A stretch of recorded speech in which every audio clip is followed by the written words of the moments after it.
வணக்கம். மாலை முரசு செய்திகளை விரிவாக பார்ப்பதற்கு முன்பாக தலைப்புச் செய்திகளை பார்க்கலாம். கொல்கத்தாவில் 3 நாட்களாக நடைபெற்ற மமதா பானர்ஜியின் தர்ணா போராட்டம் திரும்ப பெறப்பட்டது. நாட்டில் ஜனநாயகம், அரசியல் சட்டத்திற்கு தர்ணா மூலம் வெற்றி கிடைத்துள்ளதாக பெருமிதம். திமுக தினகரன் தவிர மற்றவர்களுடன் கூட்டணி அமைப்போம் என அமைச்சர் ஜெயக்குமார் திட்டவட்டம். தமிழக பட்ஜெட் விவசாயிகளுக்கு நன்மை செய்யும் வகையில் அமையும் எனவும் உறுதி.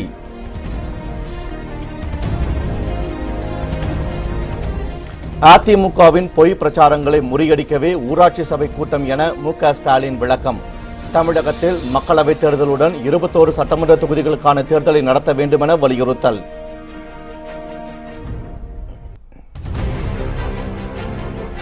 ஸ்டெர்லைட் ஆலை வழக்கு விசாரணையை பிப்ரவரி 7ஆம் தேதிக்கு ஒத்திவைத்து உச்சநீதிமன்றம் உத்தரவு. தமிழக அரசு வேதாந்தா நிறுவனத்துடன் இணைந்து மக்களுக்கு எதிராக செயல்படுவதாக வைகோ குற்றச்சாட்டு.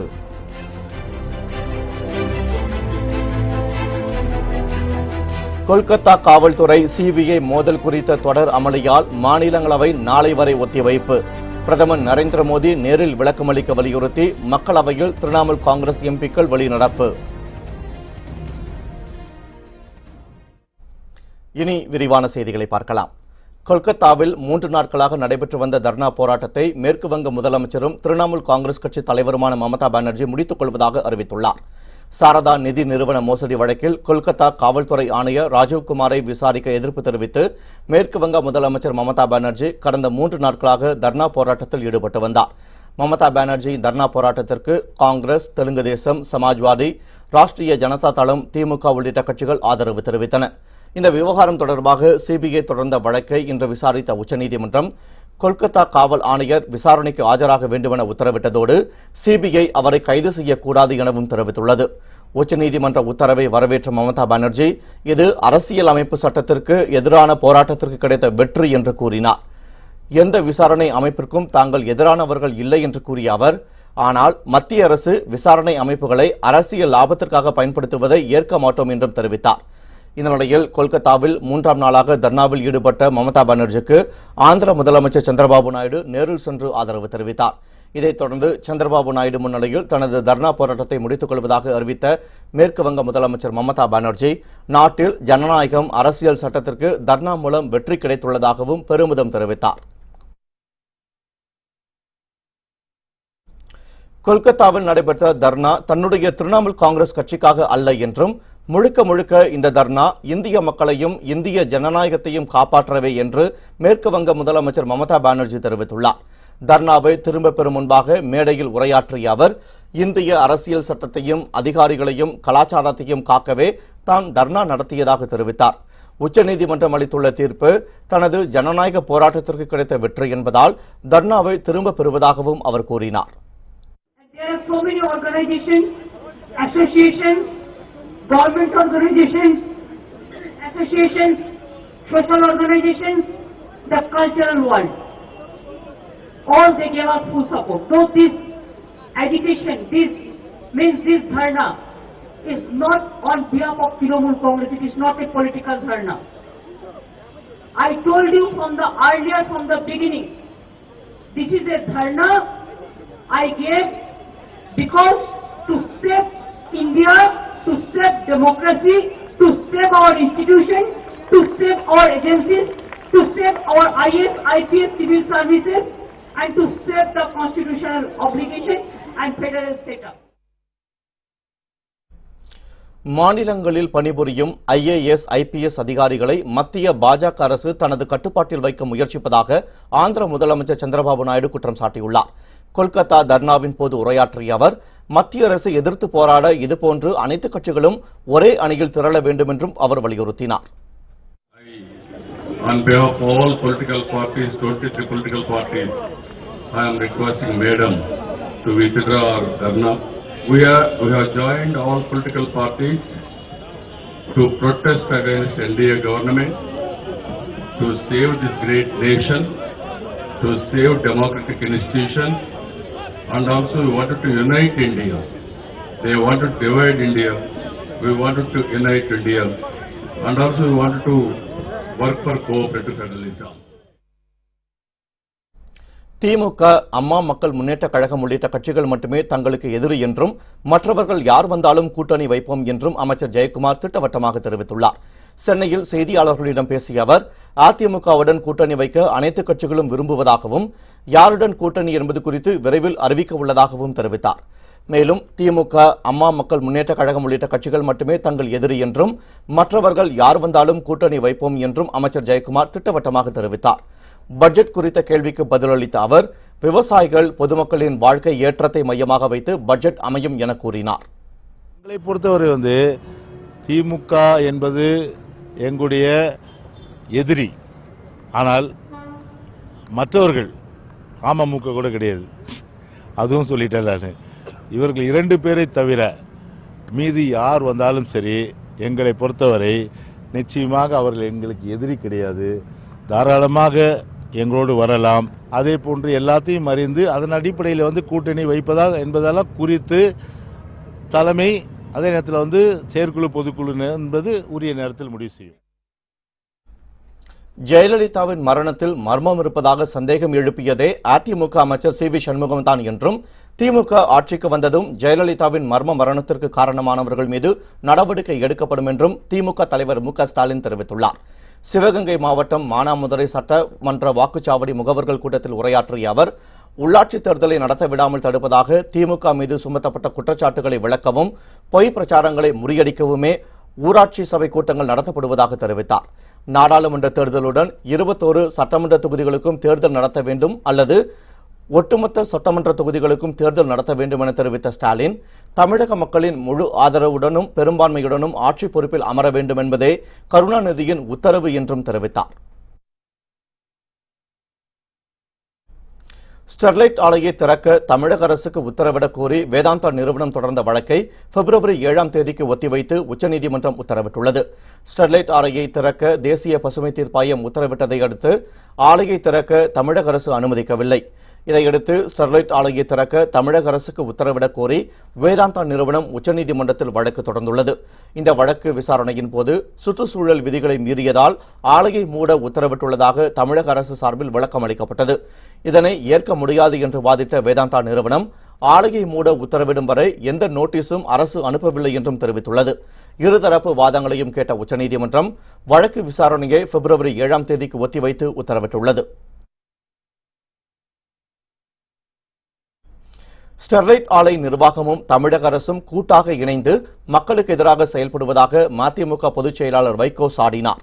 டெல்லி நீதிமன்றத்தில் நடைபெற்று வந்த விசாரணையில் பங்கேற்ற அவர் செய்தியாளர்களை சந்தித்து பேசினார். அப்போது ஆலை நிர்வாகத்திற்கு ஆதரவாகவே அரசு செயல்படுவதாக குற்றம் சாட்டினார். ஜனங்கள் கோபத்தை கண்டு ஏமாற்று வேலையாக நாங்கள் ஆலையை மூடுகிற மாசு கட்டுப்பாட்டு வாரியம் மூலம் சொல்லிட்டு கேபினெட் முடிவும் எடுக்காம இப்ப ஆலையை திறக்கிறதுக்கு என்ன வழியெல்லாம் உண்டோ அவ்வளவு சொல்லி கொடுத்துருச்சு. இது நடக்கிறது கோர்ட்ல வாதாடுறது கபட நாடகம். அது நல்லா வெட்ட வெளிச்சமாயி போச்சு. இன்னைக்கு தொடக்கத்துல நான் சொல்லிட்டு இருந்தேன், ஸ்டெர்லைட் திறக்க வைக்கிறதுக்கு என்ன உண்டோ எவ்வளவு ஏற்பாடு பண்ணி கொடுத்துட்டு நாங்க மூடுறோம் அப்படின்னு இங்கேயும் ஒரு பக்கம் ஒரு நாடகம். கொல்கத்தா காவல்துறை சிபிஐ மோதல் தொடர்பாக பிரதமர் நரேந்திர மோடி விளக்கமளிக்க முன்வராததை கண்டித்து மக்களவையிலிருந்து திரிணாமுல் காங்கிரஸ் எம்பிக்கள் வெளிநடப்பு செய்தனர். மாநிலங்களவை நாளை வரை ஒத்திவைக்கப்பட்டது. மாநிலங்களவை இன்று கூடியதும் கொல்கத்தா விவகாரத்தை எழுப்பி திரிணாமுல் காங்கிரஸ் எம்பிக்கள் அமளியில் ஈடுபட்டனர். அவர்களுக்கு ஆதரவாக தெலுங்கு தேசம் உள்ளிட்ட கட்சிகளைச் சேர்ந்த எம்பிக்களும் கோஷமிட்டனர். இதனால் பகல் 12 மணி வரையிலும் பின்னர் பிற்பகல் 2 மணி வரையிலும் இறுதியில் நாளை வரையிலும் மாநிலங்களவை ஒத்திவைக்கப்பட்டது. மக்களவையிலும் இன்று இதே நிலை நீடித்தது. கொல்கத்தா காவல்துறை சிபிஐ மோதல் தொடர்பாக பிரதமர் நரேந்திர மோடி அவைக்கு வந்து விளக்கமளிக்க வேண்டும் என்று திரிணாமுல் எம்பிக்கள் சபாநாயகர் இருக்கையை முற்றுகையிட்டு முழக்கங்களை எழுப்பினர். இதனால் பகல் 12 மணி வரையிலும் பிற்பகல் 2 மணி வரையிலும் பின்னர் 4 மணி வரையிலும் சுமித்ரா மகாஜன் அவையை ஒத்திவைத்தார். 4 மணிக்கு பின்னர் அவை கூடியபோது தங்களது கோரிக்கையை வலியுறுத்தி மக்களவையிலிருந்து திரிணாமுல் காங்கிரஸ் எம்பிக்கள் வெளிநடப்பு செய்தனர்.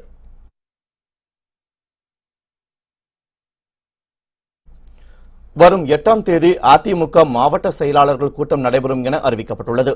ஜெயலலிதாவின் மறைவை தொடர்ந்து அதிமுக புதிய தலைமையுடன் மக்களவைத் தேர்தலை எதிர்கொள்ள இருக்கிறது. இதையடுத்து மக்களவைத் தேர்தலை சந்திக்க பல்வேறு வியூகங்களை வகுத்து வரும் அதிமுக வரும் 8ஆம் தேதி மாவட்ட செயலாளர்களின் ஆலோசனைக் கூட்டம் நடத்தப்போவதாக அறிவித்துள்ளது. சென்னை ராயப்பேட்டையில் உள்ள அதிமுக தலைமை அலுவலகத்தில் நடைபெறும் இந்த கூட்டத்தில் மக்களவைத் தேர்தலில் அதிமுக வெற்றி வியூகம் குறித்து மாவட்ட செயலாளர்களுடன் ஆலோசிக்கப்படும் என கூறப்படுகிறது. ஜெயலலிதாவின் பிறந்தநாள் விழாவை சிறப்பாக கொண்டாட வேண்டும் என்பது குறித்தும் இந்த ஆலோசனையில் இடம்பெறுகிறது.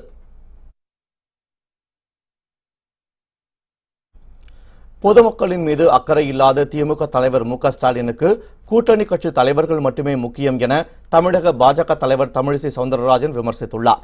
சென்னை கமலாலயத்தில் செய்தியாளர்களிடம் பேசிய அவர், உத்தரப்பிரதேச முதலமைச்சர் யோகி ஆதித்யநாத் இந்த மாதம் தமிழகம் வர இருப்பதாகவும், முடிந்தால் காங்கிரஸ் மூத்த தலைவர் பீட்டர் அல்போன்ஸ் தடுத்து பார்க்கட்டும் என்றும் சவால் விடுத்துள்ளார். நான் கேட்கிறேன், இன்னொரு முதலமைச்சரை இன்னொரு மாநிலத்திற்குள்ள வரவிடக் கூடாது என்று சொல்வதற்கு பீட்டர் அல்போன்ஸ்க்கு என்ன உரிமை இருக்கிறது? மதக்கலவரத்தை அவர்கள் தான் தூண்டுகிறார்கள். யோகி ஆதித்யநாத் வருவார், 12ஆம் தேதி நெல்லை வருகிறார், அங்கே ஆயிரக்கணக்கான எங்களது வாக்குச்சாவடி தொண்டர்களோடு பேசுகிறார். இதை தடுப்பதற்கு பீட்டர் அல்போன்ஸ் முடிந்தால் தடுத்து பார்க்கட்டும் நான் சொல்றேன். உங்களை விட பலம் பொருந்தியவர்களாக நாங்கள் நிச்சயமாக தமிழக மக்கள் எங்களை தேர்ந்தெடுப்பார்கள். ஒரு நேர்மறையான ஒரு நல்ல அரசியலுக்கு தமிழகம் வழிவகை செய்யும். அதற்கு மக்கள் எங்களோடு துணை புரிவார்கள். மறைந்த தலைவருக்கு நினைவு வளைவு அமைப்பதுதான் வளர்ச்சி பணியா என்று தமிழக அரசுக்கு உயர்நீதிமன்றம் கேள்வி எழுப்பியுள்ளது. எம்ஜிஆர் பிறந்த தினத்தையொட்டி சென்னை கடற்கரை சாலையில் அவரது பெயரிலான 100ஆண்டு நினைவு வளைவு அமைக்க தமிழக அரசு திட்டமிட்டு பணிகளை தொடங்கியது.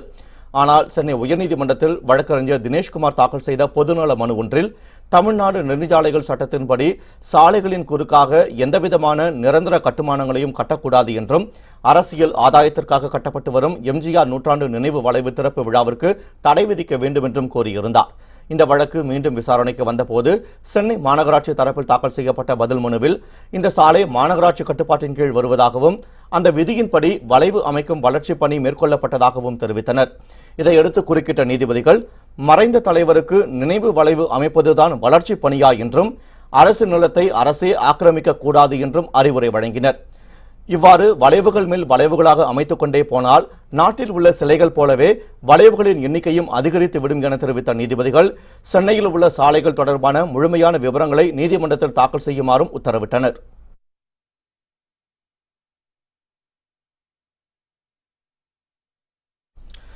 நாடாளுமன்ற தேர்தலில் யாருக்கு வாக்களித்தோம் என்பதை அறிந்து கொள்ள உதவும் ஒப்புகைச் சீட்டு முறை 100% அமல்படுத்தப்படும் என சென்னை உயர்நீதிமன்றத்தில் தலைமை தேர்தல் ஆணையம் உறுதியளித்துள்ளது. 2019 நாடாளுமன்ற தேர்தலில் ஒப்புகைச் சீட்டு முறையை முழுமையாக அமல்படுத்த வலியுறுத்தி வழக்கறிஞர் பாக்கியராஜ் என்பவர் சென்னை உயர்நீதிமன்றத்தில் வழக்கு தொடர்ந்துள்ளார். இந்த வழக்கு விசாரணைக்கு வந்தபோது தேர்தல் ஏற்பாடுகள் தொடர்பாக தேர்தல் ஆணைய வழக்கறிஞர் முக்கிய விவரங்களை தாக்கல் செய்தார். அதில் நடைபெறவுள்ள மக்களவைத் தேர்தலில் இந்தியாவில் அமைக்கப்படும் அனைத்து வாக்குச்சாவடிகளிலும் VVPAD எனப்படும் யாருக்கு வாக்களித்தோம் என்பதை உறுதி செய்யும் ஒப்புகைச் சீட்டு வழங்கும் இயந்திரம் மின்னணு வாக்குப்பதிவு இயந்திரத்துடன் இணைக்கப்படும் என்று தேர்தல் ஆணையம் உறுதியளித்துள்ளது.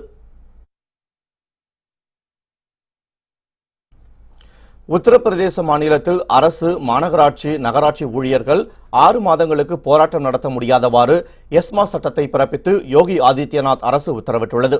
உத்தரப்பிரதேச மாநிலத்தில் உள்ள அரசு பணியாளர்கள் பழைய ஓய்வூதிய முறையை அமல்படுத்த கோரி நாளை முதல் வேலைநிறுத்த போராட்டம் நடத்தப்போவதாக அறிவித்திருந்தனர். இந்த நிலையில் உத்தரப்பிரதேச மாநிலத்தில் அரசின் தலைமைச் செயலாளர் அனூப் சந்திரா பாண்டே எஸ்மா சட்டத்தை பிறப்பித்து உத்தரவிட்டுள்ளார். எஸ்மா சட்டம் அமலில் இருக்கும்போது போராட்டம், வேலைநிறுத்தத்தில் ஈடுபடும் அரசு பணியாளர்களுக்கு ஓராண்டு வரை சிறை தண்டனை விதிக்கப்படும். துறைமுகம், ரயில்வே, தபால் உள்ளிட்ட அத்தியாவசிய துறைகளில் பணிபுரியும் ஊழியர்கள் நடத்தும் வேலைநிறுத்தத்தால் மக்களுக்கான சேவைகள் பாதிக்காத அளவில் இந்த சட்டம் பயன்படுத்தப்படுகிறது. உத்தரப்பிரதேசத்தில் எஸ்மா பிறப்பிக்கப்பட்டுள்ளதால் அரசு ஊழியர்கள் வேலைநிறுத்தத்தில் ஈடுபட தடை ஏற்பட்டுள்ளது குறிப்பிடத்தக்கது.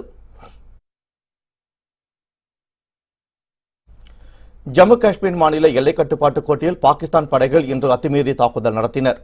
காஷ்மீர் மாநிலம் பூஞ்ச் மாவட்டம் கிருஷ்ணா காட்டில் உள்ள எல்லைக் கட்டுப்பாட்டு கோடு பகுதி நெடுகிலும் பாகிஸ்தான் படைகள் ராக்கெட் லான்ச்சர்கள் உள்ளிட்டவற்றை கொண்டு இந்திய ராணுவ நிலைகள் மீது தாக்குதல் நடத்தியது. அப்போது குடியிருப்புகளிலும் குண்டுகள் தெரித்து விழுந்தன.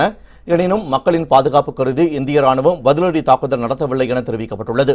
காஷ்மீரில் ஒற்றுமை தினம் இன்று கடைபிடிக்கப்பட்டு வரும் வேளையில் அத்துமீறி பாகிஸ்தான் தாக்குதல் நடத்தியுள்ளது குறிப்பிடத்தக்கது.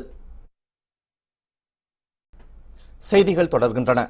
விவசாயிகளுக்கு உதவும் வேளாண் தகவல்களை உள்ளடக்கிய உழவன் கைபேசி செயலியின் புதிய சேவையை முதலமைச்சர் எடப்பாடி பழனிசாமி துவக்கி வைத்தார். விவசாயிகள் நலனுக்காக வேளாண்மை தொடர்பான அனைத்து திட்டங்களின் மானிய விவரங்கள், பயிர் காப்பீடு செய்த விவரங்கள் உள்ளிட்ட 12 முக்கிய சேவைகளை உள்ளடக்கிய உழவன் என்ற கைபேசி செயலியை தமிழ் மற்றும் ஆங்கிலத்தில் முதலமைச்சர் எடப்பாடி பழனிசாமி கடந்த 2018ஆம் ஆண்டு ஏப்ரல் மாதம் 5ஆம் தேதி அறிமுகப்படுத்தினார். இதனிடையில் அடுத்த கட்டமாக டிராக்டர் மற்றும் பண்ணை இயந்திரங்கள் வைத்திருக்கும் விவசாயிகள் வாடகைக்கு அளிக்க செயலியில் பதிவு செய்தல், இயந்திரங்களை வாடகைக்கு எடுக்க விவசாயிகள் பதிவு செய்தல் உள்ளிட்ட சேவைகளை உள்ளடக்கிய மெருகேற்றப்பட்ட உழவன் செயலியை முதலமைச்சர் எடப்பாடி பழனிசாமி இன்று துவக்கி வைத்தார். இந்த நிகழ்ச்சியில் வேளாண்மைத்துறை அமைச்சர் துரைக்கண்ணு, தலைமை செயலாளர் கிரிஜா வைத்தியநாதன் உட்பட அரசு உயரதிகாரிகள் பலர் கலந்து கொண்டனர்.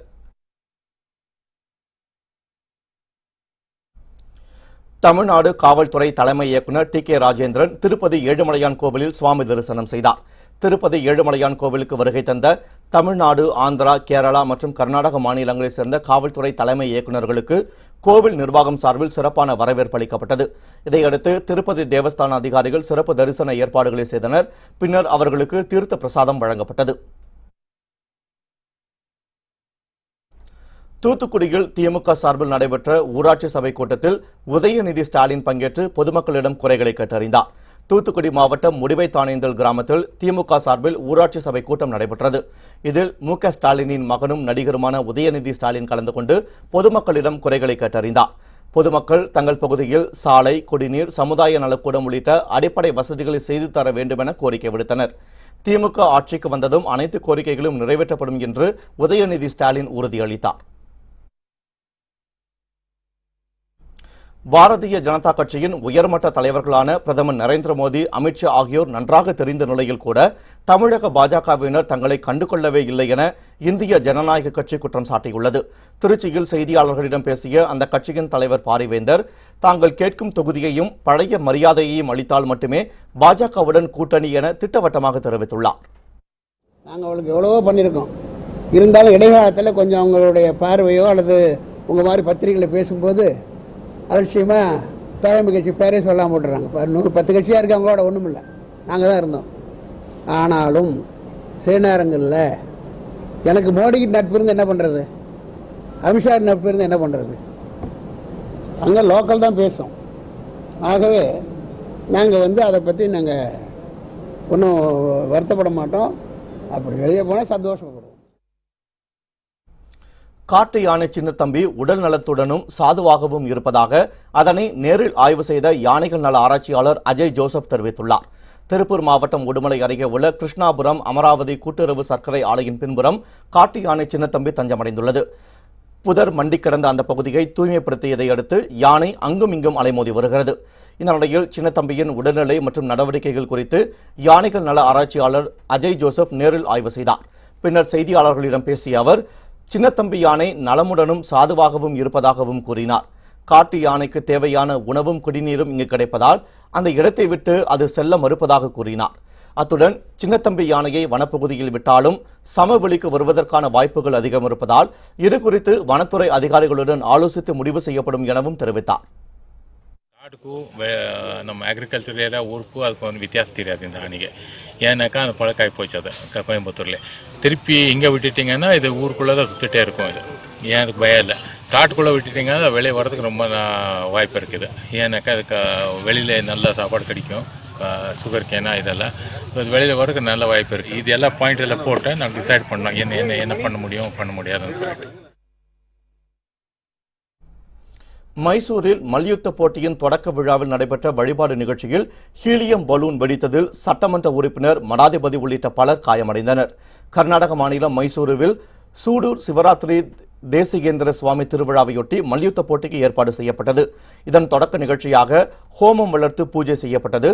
அப்போது மல்யுத்த போட்டி தொடக்க நிகழ்ச்சியில் பறக்க விடுவதற்காக ஹீலியம் பலூன்கள் தயாராக வைக்கப்பட்டிருந்தன. இந்த நிலையில் யாரும் எதிர்பாராத நிலையில் பூஜைக்காக வளர்த்த ஹோமத்தில் இருந்த தீ நைட்ரஜன் வாயு நிரப்பப்பட்ட ஹீலியம் பலூனில் பட்டு வெடித்து சிதறியது. இதில் அருகில் இருந்த சட்டமன்ற உறுப்பினர் மற்றும் மடாதிபதி உள்ளிட்ட பலருக்கும் தீக்காயம் ஏற்பட்டது.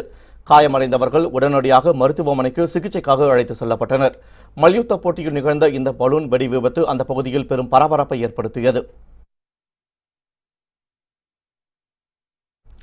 நீலகிரி அருகே வீட்டிற்குள் சிறுத்தை புகுந்துள்ளதால் அந்த பகுதி மக்கள் அச்சத்தில் உறைந்துள்ளனர். நீலகிரி மாவட்டம் கூடலூர் அருகே உள்ள பாட்டவயல் கிராமத்தை சேர்ந்தவர் ராயன். விவசாயியான இவர் தனது வயலில் வேலை செய்துவிட்டு வீடு திரும்பியுள்ளார். அப்போது கட்டிலின் கீழ் சிறுத்தை குட்டி படுத்திருப்பதைக் கண்டு அதிர்ச்சி அடைந்தார். பின்னர் வீட்டில் உள்ள அனைவரும் வெளியே ஓடி வந்து வீட்டை பூட்டினர். இதுகுறித்து தகவல் தெரிவிக்கப்பட்டதை அடுத்து விரைந்து வந்த வனத்துறையினர் சிறுத்தையை மயக்க ஊசி போட்டு பிடிப்பதா அல்லது வலை போட்டு பிடிப்பதா என்பது குறித்து ஆலோசித்து வருகின்றனர். வீட்டிற்குள் சிறுத்தை பதுங்கியிருப்பதால் அந்த பகுதி மக்கள் அச்சத்தில் உறைந்துள்ளனர்.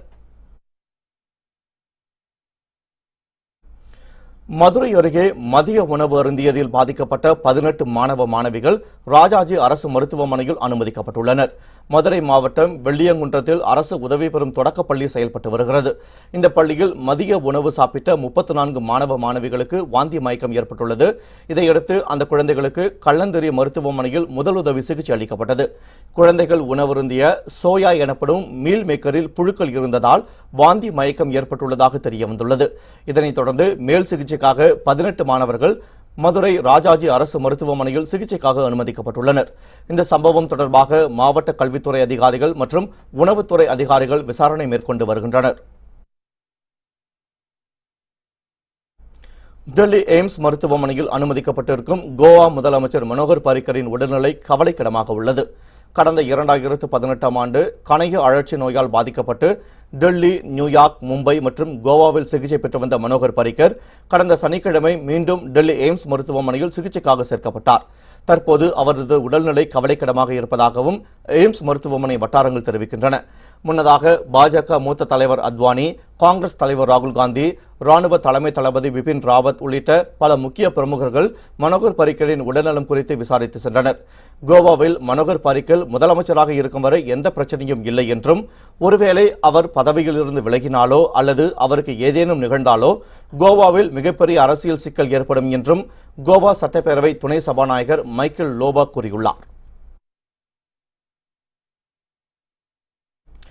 ஜெயலலிதா மரணம் குறித்து விசாரணை நடத்தி வரும் ஆணையம் முன்பாக துணை முதலமைச்சர் ஓ பன்னீர்செல்வம் ஆஜராகி விளக்கம் அளித்தால்தான் பல்வேறு சிக்கல்களுக்கு விடை கிடைக்கும் என்று சசிகலா தரப்பு வழக்கறிஞர் ராஜா செந்தூர் பாண்டியன் தெரிவித்துள்ளார். சென்னை எழிலகம் வளாகத்தில் செய்தியாளர்களிடம் பேசிய அவர், ஆணையம் முன்பாக துணை முதலமைச்சர் ஓ பன்னீர்செல்வம் ஆஜராவதில் தாமதம் ஏற்பட்டிருப்பதாக கூறினார். மேலும் விசாரணை ஆணையத்தில் 11ஆம் தேதி விசாரணை தொடங்கும் என்றும், ஓ பன்னீர்செல்வம் 12ஆம் தேதி ஆணையத்தில் ஆஜராவார் என்றும் ராஜா செந்தூர் பாண்டியன் நம்பிக்கை தெரிவித்தார். மெடிக்கல் விட்னஸ் மட்டும்தான் எங்களால் கூட்ட முடியாத ஒழிய திரு ஓபிஎஸ் அவர்களை அல்லது பிற பொலிட்டிக்கல் விட்னஸ் யாராக இருந்தாலும் நீங்கள் எப்போது வேண்டுமானாலும் விசாரிக்கலாம்னு சொல்லி அந்த வழக்கறிஞர் இன்னைக்கு சொன்னாங்க. அதையும் மீறி ஆணையம் 11ஆம் தேதிக்கு தேதி ஒத்தி வச்சிருக்காங்க. 11 வந்த பிறகு திரு ஓபிஎஸ் அவர்களை எப்போது விசாரிப்பது, திரு குருமூர்த்தி அவர்களை எப்போது விசாரிப்பது, ரிச்சர்ட் பீல் அவர்களை எப்போது விசாரிப்பது, அதன் பிறகு எங்களுக்கு ஒரு ஆப்பர்ச்சுனிட்டி கொடுக்கணும். ஆனாலும் சொல்றேன், எங்களை பொறுத்த வரைக்கும் கொடுக்கக்கூடிய ஆப்பர்ச்சுனிட்டி தேவையில்லாத ஒரு சாட்சியை விசாரிக்க மாட்டோம், 10 நாளில் முடிச்சிருவோம். அதனால 11ஆம் தேதி வந்தாலும் 12ஆம் தேதி திரு ஓபிஎஸ் அவர்கள் வருவாருன்னு நான் நம்புறேன். வரும் தேர்தலில் யாருடன் கூட்டணி என தங்களிடமிருந்து அறிவிப்பு வரும் வரை பரப்பப்படும் செய்திகள் அனைத்தும் பொய்யானவை என பாட்டாளி மக்கள் கட்சியின் இளைஞர் அணி தலைவர் அன்புமணி ராமதாஸ் தெரிவித்துள்ளார். தருமபுரியில் செய்தியாளர்களிடம் பேசிய அவர், சில ஊடகங்கள் தங்களது கூட்டணி குறித்து பொய்யான செய்திகள் வெளியிட்டதாகவும் கூறினார். யார் கூட கூட்டணி, யார் கூட பேச்சுவார்த்தை எதுவுமே நான் சொல்லல. பொதுவா பேச்சுவார்த்தை நடக்குதுன்னு சொன்னேன். அவங்களே ஒரு யூகித்து ஒரு செய்தி போடுறதுல அப்புறம் ஒரு பத்திரிகை என்னது, இவங்களாம் பாரம்பரியமான பத்திரிகைகள். அதனால எங்களிடம் செய்தி வரும் வரை மற்ற செய்திகள் எல்லாம் பொய்யான செய்திகள்.